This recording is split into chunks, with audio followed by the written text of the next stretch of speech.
This is attempt number 2. Welcome back to Allergic to Stupidity. It is in the morning on the 28th. And last night, as yesterday's video was uploading, I was back on the news, curled up with my coffee, hot chocolate in bed, waiting for things to process. And I tripped upon the fact that yesterday was the 80th anniversary of the closure of Auschwitz. I can't say it right, but the concentration camp, the last one that's still standing, and is now a museum. And it's one of those places that it's very morbid, but one of those places that someday I would like to go, right? Being a history buff. And anyone who's gone says it is very, very overwhelming, that people walk in very quiet and stilled because the evidence is so overwhelming. You go into the gas chambers and you can see the claw marks of people trying to get out as they were poisoned to death. And people who have come back completely changed. They just go, you can't understand what it's like unless you go. It's simple as that.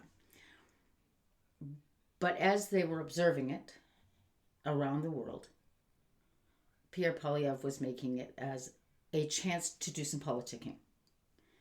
Well, as any political leader should know, that's not a time. That is a time to be remembering and extending our vows to not let that kind of crap and shit happen again. And then there was a survey asking the kids, asking various age groups of how much do they believe in the Holocaust.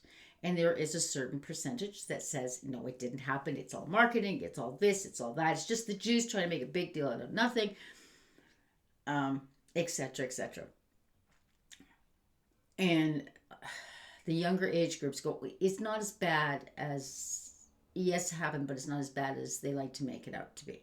Well, anyone who's been to that last concentration camp, which has been held up as a museum, so that we don't forget our history, so we don't forget our mistakes, says it's very overwhelming to go there. It's one of those places I would like to go someday, to stand there and be there. And King Charles just went to it for the 80th anniversary yesterday. And what bothered me was in the survey that they did, the amount of younger people go, it wasn't that bad. And they downplayed it. Well, yeah, lots of people were killed, but it wasn't that bad. I'm sorry. Being squashed into cattle cars on trains, being ripped away from your children or your loved ones, not knowing if you're going to see tomorrow, is not that bad. I don't care if it was 10 million or 2 million or 1 million. No, it's not okay. And that bothered me. Then the next thing that bothered me, and this is for me to clarify for people who may not know, it says, well, we need to be teaching this in the schools. We should be teaching about Holocaust in the schools. And I went, yeah, we do. And now, again, I can only speak for the Ontario curriculum. It's a big part of the grade 10 history curriculum is World War II. And what happened and why we went to war. And the Holocaust. Like, one of my movies is Schindler's List. Now, because it's a very cinematographically well done, I show clips because there are a couple shots of SS blowing Jews' heads off that look very, very, very authentic.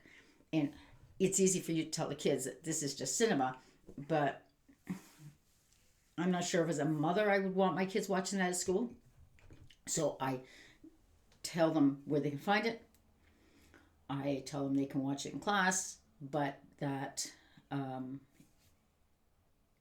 if you bring a letter saying Mom doesn't want me to watch it, then you can go sit in the rec room, basically the cafeteria, okay?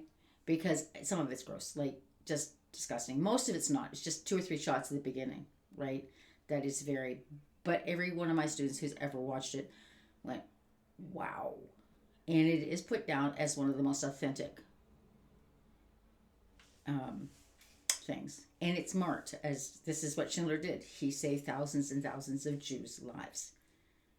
But mine is, there was a YouTube a couple of years ago, and they were older ladies walking together going, we can't let this happen again. We've done our bit to educate the world, to let the world know that this is the horrors that happened.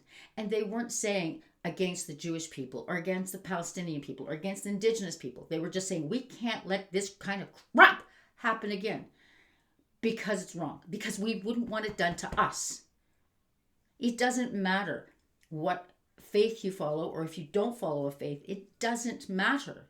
We all want to be treated with respect. We want to be treated like we are worth something because that's part of who we are. And so if we want to be treated that way, we have to make sure that that's how we treat the rest of the world. So on this 80th anniversary plus one day, that's what this rant's about. The first attempt was a whole lot angrier. It's like, that's not a really good way to take this across. Put your hand up. If you're not sure, if you want more information, go get a book.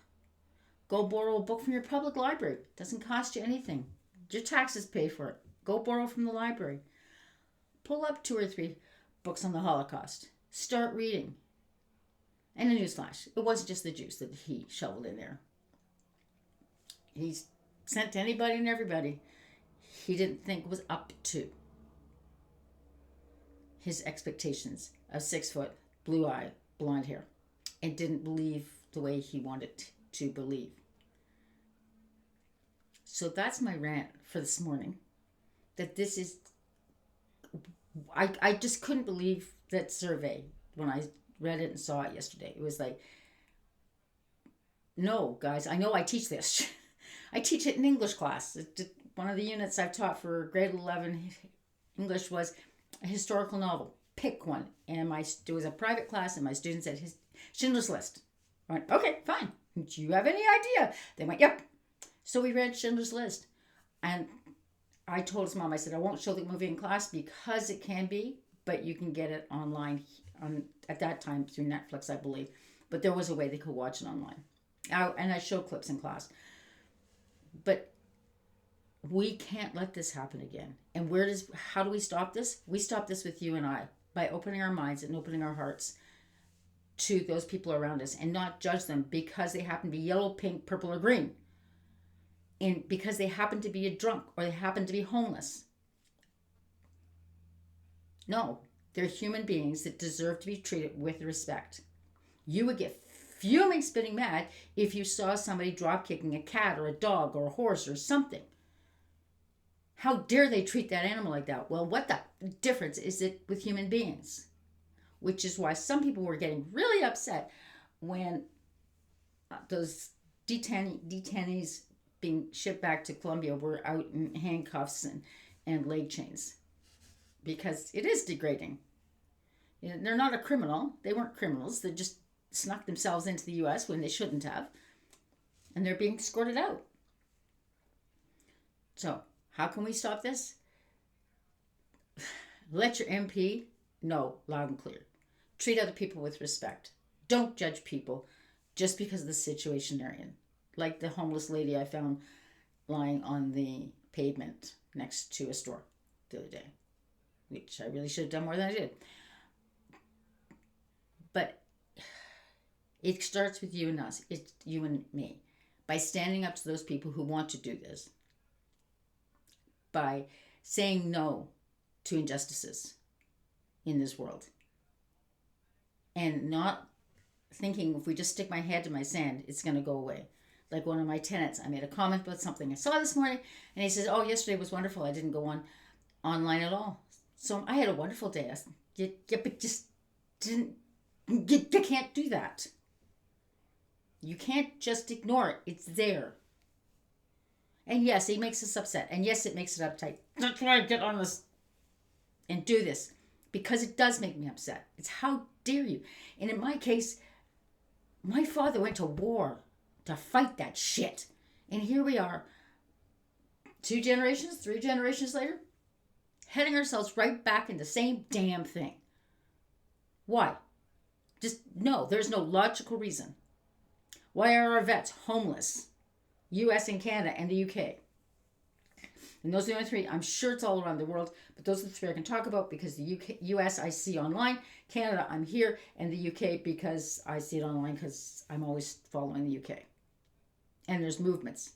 Like, this is ridiculous. They served our countries and they're homeless? Bad enough there's any homeless people. Period. There's other countries like Sweden who've solved the homeless problem. Like, guys, this is ridiculous. We have to start standing up as the average citizen and saying, here are some ideas. We want this solved. And I'm sorry, that may mean our taxes are raised.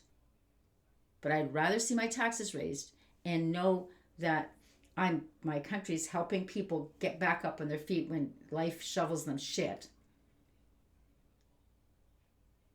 than have them on the streets freezing to death.